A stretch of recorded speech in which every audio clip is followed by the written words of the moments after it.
নমস্কার, আমি ATTA ব্লগসে আপনাদের স্বাগত জানাচ্ছি। আমি তৃষ্ণা মুখার্জি বলছি। আজকে আপনাদের সামনে ইলিশ পোস্ত কী করে বানাতে হয় সেটা আপনাদের সামনে দেখাবো।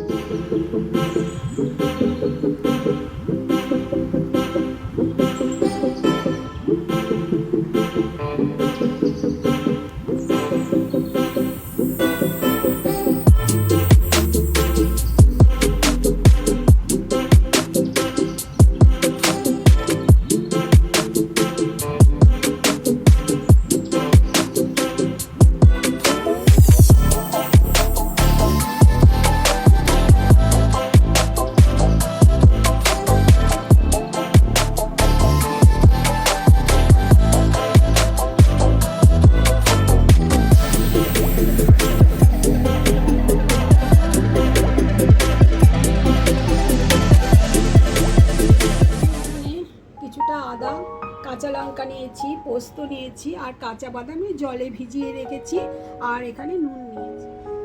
এইগুলোকে এখন আমি ব্লেন্ড করে নেব। এখন আদা দিচ্ছি, সামান্য পরিমাণে একটু জল দিয়ে দেবো, কাঁচা লঙ্কা দিচ্ছি, পোস্ত দিয়ে দিলাম, কাঁচা বাদাম দিয়ে দিলাম, সামান্য পরিমাণে একটু জল দিয়ে দেবো, ব্যাস।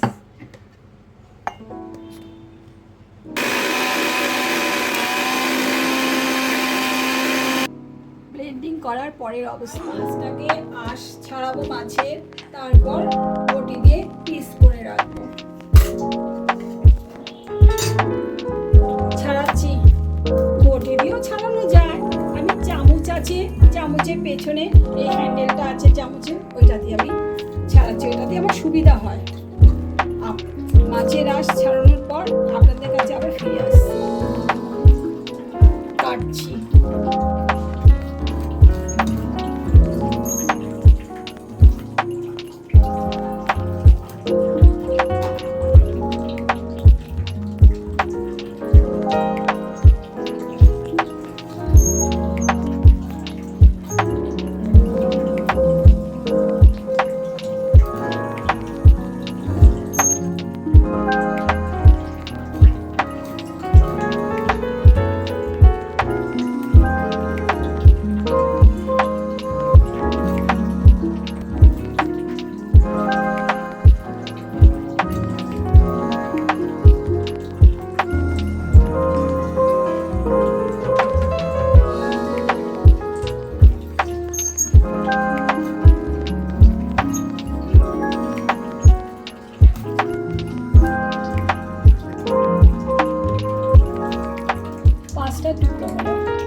এবার মাছগুলোকে আমি ধুয়ে আপনাদের সামনে আসছি। এই ইলিশ মাছের ডিম মাছের এই পেটে ছিল, এখান থেকে বার করে রেখেছি। এখন একটু নুন মাখিয়ে রেখে দিচ্ছি, নুন আর সর্ষের তেল মাখাবো।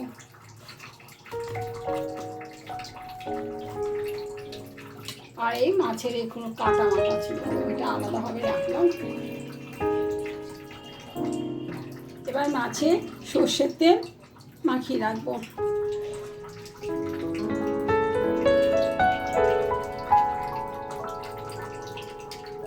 এইভাবে আমি ম্যাগনেট করে রেখে দিলাম নুন আর সর্ষের তেল দিয়ে।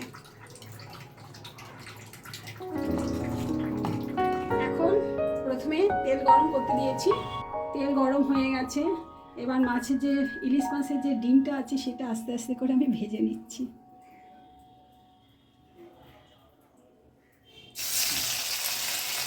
অল্প ডিম তো একবারই দিলাম।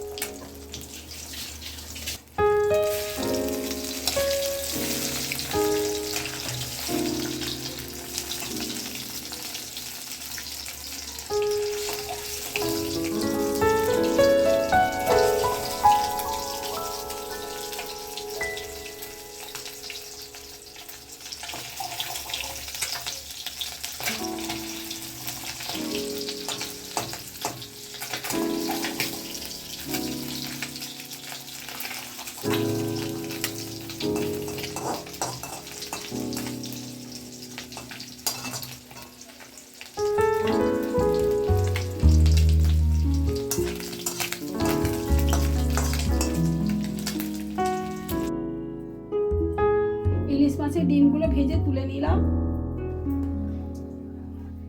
এবার কড়াইতে সর্ষের তেল ঢেলে দিলাম।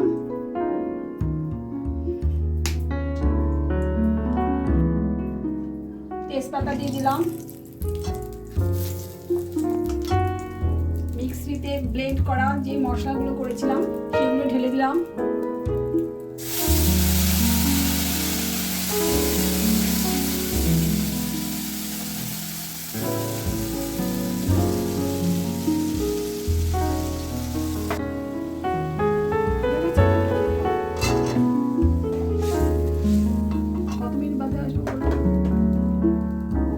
এবার আস্তে আস্তে ইলিশ মাছগুলো দিয়ে দিচ্ছি।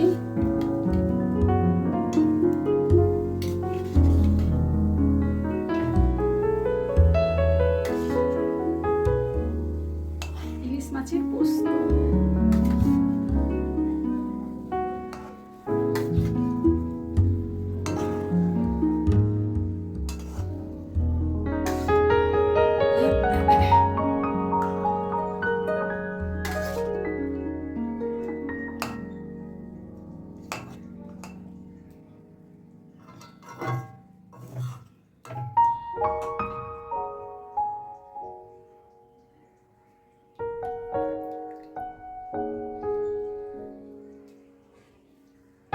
এবার একটু ভাপে সেদ্ধ হবে। আমি এবার এটাকে ওই ঢেকে দেব। ঢেকে দেওয়ার পর একটু ভাপে হবে। ভাপে হলেই আমার মাছটা কমপ্লিট। ইলিশ মাছের পোস্ত বাটা। সর্ষের তেলে ইলিশ দিয়ে পোস্ত আমাদের কমপ্লিট হয়ে গেল।